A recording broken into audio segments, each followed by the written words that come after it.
What is going on, everyone? My name is Alpha, and today we're back with another Pokemon challenge video. Today we're on Pokemon White, and today's challenge will be, can we beat Pokemon White using only sleep related moves? Now, this challenge was suggested to me in the comments down below, and thank you so much. As well, I used their nickname in the last video as well. Thank you so much for the comment suggestions for the challenge and the nickname, greatly appreciated. And now to discuss the challenge. The challenge is a very interesting challenge. Luckily, Pokemon database has a lot of questions that get answered in my challenge videos because I searched up what are all the sleeping related moves. Now we're going to take away the middle column right here because they're really just secondary effects to sleep, so we're not going to count them. We're going to count the top column and then the bottom column as moves we can actually use. Bottom counter is the damaging moves we can use, and the top will be the actual inflicting of sleep. What we can do is use any move that is related to sleep, which is great for us because there are some moves that kind of bend the rules. Wake Up Slap is one of them. It's the only move in our arsenal that we don't need a Pokemon to be sleeping to use, so that is great for us. We're gonna have that, and we can use any Pokemon we want. We are going to spawn in 2 TMs for us because obviously we gotta have them. We gotta spawn in Rest and Dream Eater as moves for our team. Not everyone can always learn it, but I'm gonna spawn in a TM, so if I catch any Pokemon that can actually get it, we're gonna put it on our team and have the TMs ready for us. So as always, if you want to be nicknamed after a Pokemon in my challenge video, just leave a comment down in the comment section below, and hopefully I'll pick yours. And thank you so much for all the nicknames I picked. Here are the nicknames. And if you're excited for the video, don't forget to leave a like, comment down below some challenge ideas, and also subscribe if you guys are not already. Let's get into the challenge itself. Anyways, starting off the challenge, we are going to use Snorlax. Snorlax is basically the sleeper Pokemon of the entire franchise. Snorlax is the sleeper. And but the problem is, the only move he can really learn is he can't learn Dream Eater. So the only thing we can actually put on Snorlax is Snore. So that's how we're going to start off playing the game. We are going to wait until the opponent attacks us, and then we're going to use Rest, and then we're going to Snore. The problem is, Rest, you can only do 2 turns of Rest before you wake up, so I can only hit him 2 times with Snore. Oh my god. I also have Sleep Talk, so I can Sleep Talk into Snore, which is even dumber, but I mean, I have Yawn, I have Rest, I have Snore, and Sleep Talk, so that is a wonderful moveset. Luckily, Snorlax is so bulky, he actually takes down everyone in the early stages of the game. And heading into the first gym of the game, we are going to struggle a little bit because we kind of just mess around. I mean, Snorlax has so much HP, but it's just so slow and doesn't hit too hard. We found out the best strategy in the world is actually go into the WoW and make myself fall asleep first, and then start training around then. And then once the battle ends, I'll still be sleeping, I'll still have my sleep turns. And that's what's gonna happen. We are going to send Snorlax into the WoW, gets him asleep, and then head into gym fight against Chili. Chili will start out with a Lillipup. It does a bit of damage, but we do knock it out, and then he sends out his Pansear. My Snorlax is gonna wake up, and I'm gonna Rest right in front of it. Problem is, Pansear has a move called Incinerate. I put a berry on my Snorlax for some reason. I forgot I was gonna fight against Chili, but Incinerate does not do any sorts of damage, so I'm kind of sad for him. He kind of worked up and doesn't do any damage, so that's a poor Pansear. Is Pansear the worst one? I believe Pansear and Simisear is the worst monkey, which is, I don't mind them. I use them on Pokemon Showdown all the time, so it's I don't really mind the monkeys at all. I love Simisage, so Simisage is so cool. Simipour is actually my least favorite, but it might be the best one. Anyways, heading into the Dream Yard, we're going to clear through the Team Plasma members in here just super easily because Snorlax is a monster. But then we're actually going to catch our next Pokemon, Munna, in the WoW. We can catch Munna. Munna already has Yawn in the back. Lucky for us, because Munna can actually learn Dream Eater. Probably one of the better things for us, because Munna's gonna, I don't know, be able to attack things. And from there, we're actually gonna head into Nacrene City. Nacrene City will be home of the second gym, but we're actually gonna catch another Pokemon in the wild first. This Pokemon learns Wake Up Slap, so we're gonna catch a Timber. And now heading into Nacrene City's gym. Nacrene City's gym will be the normal type gym leader of the game. I'm training my Timber because obviously Timber has Wake Up Slap, is a fighting move. So when we head into Lenora is going to be the normal type gym leader of the game. I'm going to put her Herdier to sleep, sacrifice my Munna, it's okay. And then Wake Up Slap knocks down the Herdier, and then Watchog will kill me, which is alright. This 2000 IQ prediction play. I know Watchog's gonna put me to sleep, so I just press Snore right in front of it, hypnosis me, and knocks out the Watchog, and that's it for Nacrene City's Lenora. Now heading into the Pinwheel Forest, we're gonna clear through Team Plasma here, and then we're gonna actually head into Castilla City. Castilla City, one of my favorite cities of the game. We also catch a Petalii over here. Petalii can learn Dream Mirror, which I didn't know that, but Petalii can. It also gets Sleep Powder at level 20, I believe, so that's pretty good for us. We are in a pretty good spot. Our Timber is gonna evolve. We're also gonna get the Eviolite for it, and then we're gonna head into the Castilla City gym after obviously clearing through the Team Plasma, and then clearing through the gym, and then heading into Berg himself. So since we got the Moonstone in the Pinwheel Forest, we're actually getting involved in Luna once it learns Nightmare, so that's great for us. We're gonna put down the Whirlipede. We're gonna put it to sleep with Hypnosis, and then suck it up. Oh no, can I say that? Well, we're gonna suck up the Whirlipede, and then Dwebble comes out. I'm gonna Wake Up Slap, knocks out Dwebble, and the Levani will come out. And a Bug versus Psychic, maybe not the best matchup, but it chooses to use a grass move, so that's his own fault. I'll put it to sleep and then just slurp it up. Dream Meter it. Oh, imagine I got Dark Void. Oh my god, Dark Void and Bad Dreams. That's a nasty combination. Anyways, Dream Meter knocks out the Levani, and that's it for Berg. Now heading into Nimbasa City after clearing through our rivals in the desert. Nimbasa City won't hold too much for us. It actually has a Sunstone for us, so we can evolve our Petalii into a Lilligant. And then I'm gonna give it a Big Root. I'm not sure if the Big Root helps Dream Meter or not, but it's something. It does help somewhere. So I'm just gonna put a Big Root on it and then clear through the entire gym with my Lilligant, which is amazing. Lilligant is just destroying everything. Heading into Nimbasa City's gym leader, I'm gonna start off the fight using Sleep Powder against her Mocha and then sucking the dreams away, and that's almost a kill. We almost killed it in one shot, but second one will kill it, and then she sends out her Zeb Striker, can do a lot of damage to it. I finally put it to sleep, and then I'm able to suck it up. I gotta find a new terminology for Dream Meter instead of sucking it up. Anyways, we suck up the Zeb Striker, and that's the end of Elisa. We're gonna beat our rival right outside of the exit of Nimbasa City, and then head into Driftville City, and then head into the cold storage. And the cold storage will obviously be pretty easy for us. We're gonna head through that, and then we're gonna head into Driftville City's gym, which is against Clay. We're gonna clear through him pretty easily using a girder. Heading to Clay, we're actually gonna use a girder against his Crocorock. He's getting swagger me, which is kind of scary. I hit myself, which is obviously more scary. I just need to hit the Crocorock. I do end up hitting the Crocorock after this turn, and then I should have played with it. I should have just risked it and just beat down everything using my girder, but putting the Palpable to sleep with my Lilligant and then sucking the stream up, and then two-shotting it would knock it out. Extra Drill comes out. Extra Drill, you know, I'm gonna send out my girder. It almost one-shots it, so I mean, with the attack boost, I could have one-shot it. But anyways, 2 wake-up slots will knock out the Extra Drill, and that's the end of Clay. So that's 5 gyms down. It's pretty easy. We're gonna head to Charleston City. We're gonna struggle a little bit outside over here, a little bit, and we actually can catch a Watchog. What? Why are we catching a Watchog? To be honest, there's a lot of limitations I could really use. So I'm gonna catch a Watchog because it has Hypnosis and Dream Meter. So that's all it is. Oh my god, this Elgin. Oh my god, this took forever. Luckily, hit just crit it and just kill it. But it takes forever. It takes forever. Yeah, it's a pain to fight through this tower because there's so many psychic types. They're so annoying. I was gonna get a Yamas, but Yamas does not learn any sleeping moves, so I can't really use it in a way productively, efficiently. So I skipped on Yamas and used a Watchdog. Speaking of Watchdog, he's making a pretty good debut. He's destroying everything in the gym for us, sucking people's soul up. We're gonna head into the gym fight against Skylar's gonna be the flying type gym leader of the game, and she's pretty annoying. Her Swoobet does so much damage. But from here, we're actually beat down the Swoobet, and then we're gonna put the Fest into sleep, drain it up, crit it, get our HP back. Swanna comes out. We're gonna put that thing to sleep and then slowly drain that thing as well. And eventually, I win the stalling fight and then beat down the Swanna. This is the only time Skylar's done any sorts of damage to my teams in the challenge video, which it's surprising.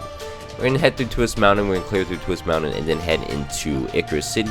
Icarus City, pretty easy for us because we have a girder with Wake Up Slap. Wakey to all these ice types, just knock them down. The main issue right now is to conserve PP for the fight. Luckily, I do conserve PP and then head into the Bryson fight. Bryson's gonna start off with a Vanillish first. I'm gonna Wake Up Slap, knock that thing out. And then Bear Tail will come out. I'm gonna Wake Up Slap, knock that thing out. It's gonna swagger me, obviously, it's gonna be annoying. Cryogonal comes out. And I'm gonna Wake Up Slap that thing. So Girder completely destroyed Bryson, and that's just his fault. I mean, no one else to blame. We're gonna go to the Dragon Spiral Tower and clear through Team Plasma, and then head into Opelousas City. We're gonna talk to Iris and Drayden over here, and then do the old things. Just beat down everyone in the gym fight using our Girder, because Girder, I'm gonna be honest, Girder is kind of a cheat, but it's fun cheat, and it's, I mean, Pokemon database said it's sleep related moves, so I gotta use it. But it's just less annoying putting everything to sleep and then draining them. Wake up slapping everything is so much easier. Anyways, after I finish wake up slapping all the trainers in here, we're actually gonna head into the gym fight against Iris. Iris can have a lot of dragons on her team, and she's gonna Dragon Dance one in front of me, so I'm gonna wake up slap it, just knock some sense into it. It's gonna Dragon Dance again in front of my face, so a bit of a disrespectful play, so I'm just gonna wake up slap it one more time, knock it out, and then the Dragon comes out. I'm gonna crit it. It's gonna chip away at me. It doesn't do anything because I have an EV light on. I ended up just switching out and setting in my Musharna. I'm gonna put it to sleep and then drain it out, and then send back in my Girder to wake up slap the Haxorus. It's got a lot of boost up, which I'm kind of scared of. This Haxorus got a bunch of boost up, which is kind of scary. I got 2 boost up, 2 Dragon Dances up. I'm like, can it actually knock out my team? But then it just Dragon Dance again. Not heal, not anything. It just Dragon Dance again. So I wake up slap it, and I beat Iris. So I don't know what she's trying to do, but it didn't work. From here, we're gonna head into Victory Road and then clear through Victory Road. So once we head into the Elite Four, it's gonna be a bit easier if we just level up our Pokemon. So we're gonna head into the Elite Four. Our first Elite Four member against is Chantal, the Ghost type Elite Four member. We're gonna try to use our Watchhawk to drain down the Cofagrigus. It did not work. It ended up beating me and using a potion. So I sent out my Lilligant. Big Rooted Lilligant actually knocks out the Cofagrigus. I'm low on HP, but luckily I actually put down the Chandelier into sleep. I outspeeded Sleep Powder, and then I regained my HP using Dream Eater, and then just completely knocking everything out. I'm gonna be honest. Jellicent gets knocked out as well, and then Golurk gets knocked out as well. So that's done for Chantal with a burned Lilligant, which is impressive, I'm gonna say. Anyways, I head into the next Elite Four member, which is Grimsley. Grimsley is gonna start off the fight using Scrafty. I'm gonna send out my Girder, obviously. Wake Up Slap knocks out the Scrafty for us, and then Liepard comes out. I fell in love with it, but just Wake Up Slap knocks it out. And as well, the Bishop comes out, Wake Up Slap thing.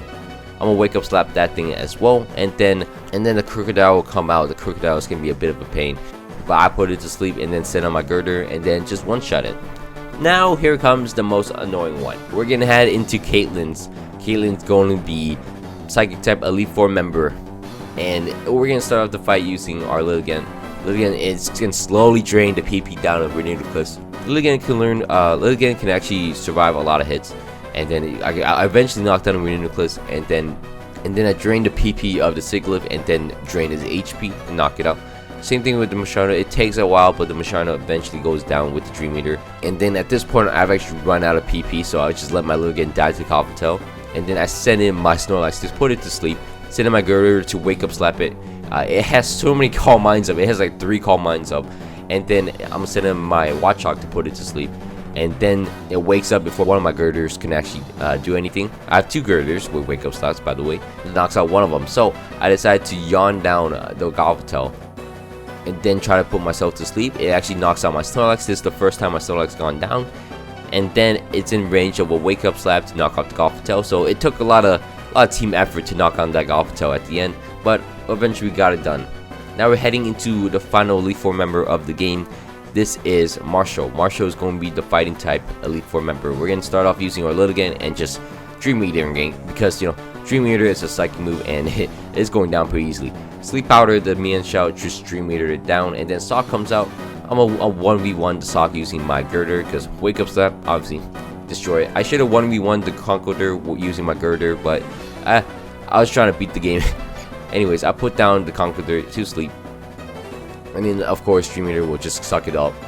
And that's it for Marshall. So we are done with the Elite Four. It's pretty easy right now. We're gonna actually head into End's Castle. We're gonna go through End's Castle and clear it through, and then head into the end fight once we capture our Zekrom over here. I'm not gonna put Zekrom because I don't think Zekrom can learn a sleep move, I'll be honest. Anyways, heading into End, we're just gonna slowly whittle it down. He actually knocks out one of my Girders, and also knocks down my Musharna. Luckily, my Lilligant will put down the Reshiram and put it to sleep and knock it out.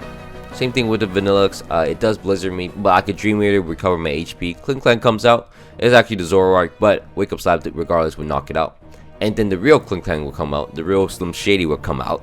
And then it doesn't one-shot it, but luckily I could hit it again. It's gonna Hyper Beam me, which is it's a bit scary. Doesn't do too much. I mean, that's a good job, Clink Clank.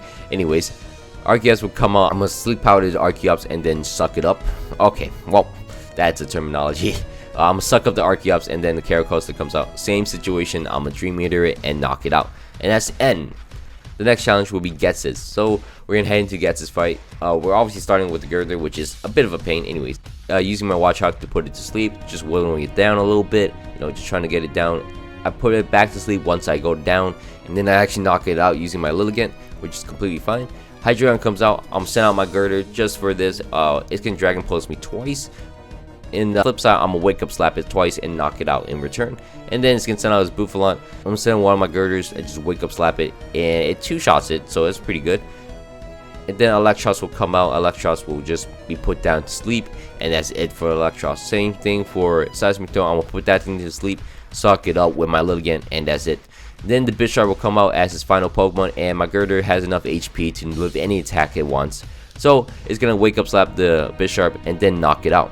From here, we've actually beat the game using only sleep-related moves, so I'm pretty excited for this. Now heading into the final fight of the game, which is against Cynthia. We are going to be obscenely over-leveled because her team is actually really good, and I've died a lot of times against Cynthia, so I gotta be cautious. Anyways, we're gonna head into this fight using our Musharna first, because Musharna is the only Pokemon that can actually hit the Spiritomb one-on-one. All my other Pokemon do not have this move called Nightmare. Nightmare is an inflicting move. It's kind of like Curse, but you have to be asleep for it to take effect. Problem is, my entire team has Psychic moves or Wake Up Slap, which is a fighting move. So I can't actually hit a Spiritomb, which is a problem. Nightmare will actually whittle down the Spiritomb, but unfortunately, it actually knocks out my Musharna right at the end when it's about to die, and it's gonna restore its HP. So I'm like, this is not good. So I've decided to take the liberty of PP stalling it. I'm a PP stall the Spiritomb and then just completely just drain it out. I'm gonna make it struggle. I actually end up making the Spiritomb struggle completely to death using my Lilligant, using my other Pokemon, you know, just switch in between them just to drain PP. Eventually it actually worked out and started using struggle and all that, and I resorted to using Ultra Balls against it, which is kind of funny, but eventually it actually knocks itself out, which is thank God for us. Because rest, I'm regaining HP using rest, so that's fine for me. Anyways, Milotic comes out, I'm gonna put that thing to sleep. Lucky on first try, or it could have used Blizzard against me, but I'm gonna Dream Eater it and just knock it out. And then it's gonna send out his Braviary. Braviary is kind of scary, I'm not gonna lie. So I sent out my Snorlax to put it to sleep. Did not work, so did not give me an opportunity. So I put it to sleep using Sleep Powder and then Dream Eater it down, and then perfectly fine. Everything's fine. Knock out the Braviary, and then Electros will come out. I'll put that thing to sleep on first try and then Dream Eater it and then knock it out. Lucario comes out, same situation, Sleep Powder, Dream Eater and knock it out. And then the final Pokemon, the beast of her team, the Garchomp. I actually outspeed it and then I Sleep Powder and then I'm gonna suck its soul out. It actually wakes up, hits me pretty hard, but you know, I gotta calm its nerves, put it down again. And then I'm gonna actually beat down Garchomp using Dream Eater. So Lilligant has played a big role in our success because it's a pretty good Pokemon. I don't know if Big Root actually really did anything, but it did a lot of damage, as you guys can see throughout the challenge. But thank you so much for watching all the way to the end. I hope you guys all had a great day. Thank you so much for this challenge idea, and if you guys want me to nickname after a Pokemon in my challenge video, just leave it in the comments. And anyways, thank you so much for all the support. My name's been Alpha, and I hope you guys all had a great day.